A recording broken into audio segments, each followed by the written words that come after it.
At this point, you already know I'm a big fan of zombie games. There's just something about being able to battle against the undead that's just so appealing. Whether 2D or 3D, zombie games are in all types of media, especially in the mobile market where a plethora of them can be found. And while I have a long list of favorites, there's one that stands out above the rest because of how much I despise it. But at the same time, it's also a game that I still miss a lot. The one I'm talking about is Zombies Ate My Friends. Zombies Ate My Friends, or ZAMP for short, is a side-scrolling zombie survival RPG created by Glue Mobile and Blammo Games, where after title card, you are forced to survive in the apocalyptic world of Festerville. The gameplay was simple, yet oddly satisfying. Instead of traditional movement, you scroll by swiping the screen to look around an area. Then you can tap on stuff to interact with them. You can tap doors to enter buildings, tap objects to find loot, and tap to talk to NPCs to learn more about the world. The game also has a very unique art style that I absolutely love, along with a really interesting story, complete with rich characters, subtle details, and a lot of lore potential. Now while this sounds all well and good, the game would end up mixed, mostly due to the fact that it was bogged down by the infamous freemium business model. But despite its flaws and negative reviews by critics, the game was still loved by gamers in general, and the game would slowly improve over time with regular updates and chapters. That was until it was suddenly removed from the App Store. No warning, no message from the developers, no nothing. It just vanished. It was so sudden that people who tried to re-download it again were surprised to see it was just gone. Even as recent as last year, people were still trying to find out what happened to their childhood game. So, what happened to it? How did a game with such potential and no ill will towards it just suddenly get deleted? It's not like the company itself dissolved, causing the game to be forgotten like similar games in the past I covered on this channel before. Strangest of all is that in 2021, literally 7 years after its last update, is when Glue Mobile themselves would officially announce the game no longer being playable. Why wait 7 years to finally say this? Well, I think I might have the answer. But first, before I go into the reason why, let me go over the game a little to pinpoint some clues as to what could have led to its fate, and also to give you a perspective into what made the game so memorable despite its horrendous monetization choices. So, let's start with Zombies Ate My Friends was created by Blammo Games and Glue Mobile in 2013. A good way to describe the game is like a hybrid of a point-and-click adventure with elements of a tactical RPG. Now, the game is quite long with over 10 episodes. I might do a separate video about the storyline of this game because the world of ZAMP is just too good to pass up, so for now, I'll just give a simplified version of the story. You are the lone survivor of your friend group and are saved by Violet, a purple-haired girl who I will admit was a childhood crush of mine and probably many others who played the game. Anyway, she was rescuing other survivors like you, but as you're about to leave, she gets infected. After getting your helicopter fixed by Blitz, a nearby mechanic, he tells you to take Violet to Dr. Dexter, a scientist who is nearly done working on a potential cure for the Zyrus.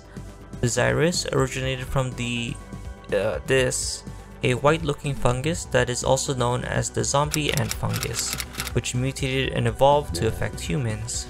Which is actually a scary thought if you see what these things do to bugs in real life. Upon finding her, Dr. Dexter reveals that her antidote is still incomplete but can still reverse Violet's condition and just needs one more component from her friend Red, who is in another town. Once you help her, she's able to cure Violet. However, the helicopter is low on fuel, so you and Red decide to stay back while the others fly to the safe zone. After fighting through a horde of zombies and fortifying a town, Dexter contacts you to retrieve 3 key components into making the antidote work on full zombies. Each of them are located throughout the city, held by 3 independent scientists that were working on separate portions of the antidote. All but the last one, as the final Dr. Cyrus goes insane and instead is looking to use those tools to create an army of controllable zombies to take over the world. Together you, Violet, Red, and the rest of the survivors all band together in a final battle against Cyrus for the last piece of the cure. As for the gameplay, most of what I said earlier was it, but combat is where things are a bit different. There's a whole leveling system determining the 4 basic attributes, and how it works is that you can initiate an attack with a zombie and take turns attacking each other. Weapons also have durabilities. There's different ammo types, health items, and energy items, and to top it all off, limited inventory space. So with multiple zombies being encountered throughout an episode, with a few mini bosses scattered about, you'll have to consider the best approach when facing the zombies. And that is if you're poor. However, if you're rich, this is where the monetization kicks in, as you can buy equipment and items that'll make it a whole lot easier.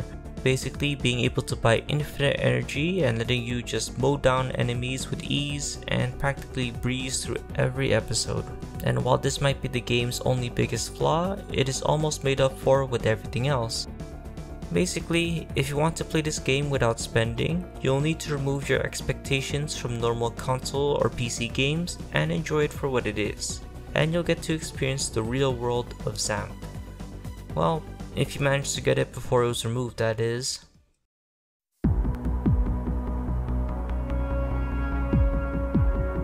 During the beginning of my search for ZAMP's disappearance, I first turned to the most obvious place to look for info on these obscure things: Reddit. Ew!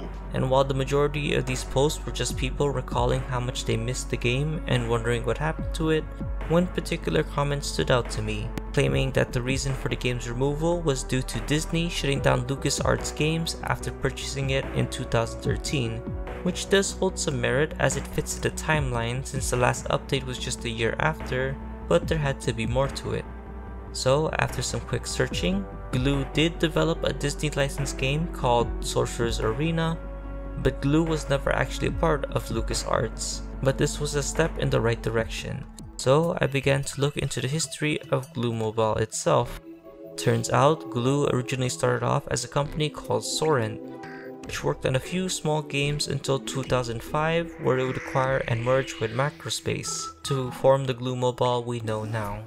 For a while, the company would keep gaining more properties and grow larger, majority of which were mobile related businesses, but still, their games were pretty standard. No egregious microtransactions or anything. Yet. As in 2010, a new CEO would be in charge of the company named Niccolo De Masi.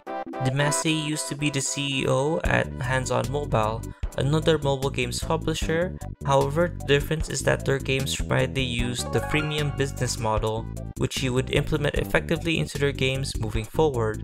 A year later, in 2011, they would finally get their hands on Blamo Games, the devs behind the actual Zombies Ate My Friends. So while Blamo got to work on the game, Glue continued getting bigger, with their major purchase being GameSpy in 2012, which is huge. For those unaware, GameSpy was basically the main host of many old online game features like servers, worldwide leaderboards, and etc. during the early to mid 2000s. Games like Starwars Battlefront, Saints Row 2, and more were using GameSpy, and it was used by over 800 different developers and games, so this made Glue Mobile quite a prominent figure in the gaming market. However, by December, to cut costs and save money, Glue would begin to shut down servers of old games, until 2014, where they had shut down GameSpy completely in order to focus on their main games. Now, wait a minute, you might be thinking, 2014? That's the same year as ZAMP's last update. If they were gonna focus on their games, wouldn't that mean ZAMP 2? Well, you'd be correct. However, by now, Glue already had a big and obvious shift towards profit. Soon, they would get the entirety of the Dash game series, and almost a year after that, in 2015, Tencent Games, a name most of you might know by now, started to notice how valuable Glue was. So it spent over $126 million just to own 15% of the company. And using that newfound fortune, Glue kept building up their business enterprise by acquiring even more apps and games. It eventually got to the point where Disney decided to hire Glue for the next project, Sorcerer's Arena, basically an RPG that features characters from both Disney and Pixar, but made specifically for the mobile market. And what better company to develop such a game than the one that quite literally owns a bunch of them. Disney also paired them with EA games for maximum profit, and the game would end up somewhat successful. However, the key takeaway from this is that EA were not aware of glue, and if you already know how EA is, they already knew they had to recruit them, and that they did, for $2.4 billion. And then, in a kind of ironic twist of karma, EA began to lay off workers from Glue in order to save even more money and focus on their main games. Doesn't that sound familiar? So, with that in mind, here's what could have happened. With Blamo Games already merged with Glue and EA only keeping the more profitable IPs and developers, there was at least one person from Blamo who wanted to shed some light on the game's fate. And while the game couldn't continue, at least there'd be some confirmation and closure to this post. And that, unfortunately, is where its story ends. There's no possibility of this game being revived in the future because it's EA we're talking about here. And since then, many more better zombie games have appeared, and a game like ZAMP couldn't compete as it was solely reliant on its uniqueness, which many indie games have now, minus the terrible freemium model. But if there's anything good to come out of this, it's the fact that it's still a nice example of taking passion in your project. While the game doesn't have the best consumer-friendly features, the creative art direction and overall theme made it memorable. And while you can't get it normally from the Play Store or App Store anymore, at least the reason for its disappearance could now be put to rest. Get it? It's a zombie joke. Thanks so much for watching. ZAMP was one of the few personal favorite zombie games of mine, and I always wanted to find out what happened to it. So it's a bummer it probably won't be getting any sequel or continuation anytime soon, at least there's still APKs. If you have a PC and an emulator, you can still play this game, and without limits, as you can play it hacked. Which is how I got most of this footage, and I will say the game is 100 times better without energy. Sure, it's part of the challenge, but at the same time, you get to experience the story at your own pace and actually feel like you have more options to customize your character. There's still a lot of potential for this game, and I do want to do a lore related video similar to the one I did about Vector, so if you want to see that, please let me know in the comment section below. And don't forget to like and subscribe to the channel for more mobile mystery videos. No, seriously, please remember to at least leave a like so that my videos can be blessed by the YouTube algorithm. Next video will probably be a lot quicker as it'll be about my name change. If you're new to the channel, I plan to change my name from Cat Dude to Neko Dude. More details behind this will be in the next video, so if you're starting to like my content, consider checking it out when that's done. Other than that, thanks again for watching, and I'll see you in the next one. Take care.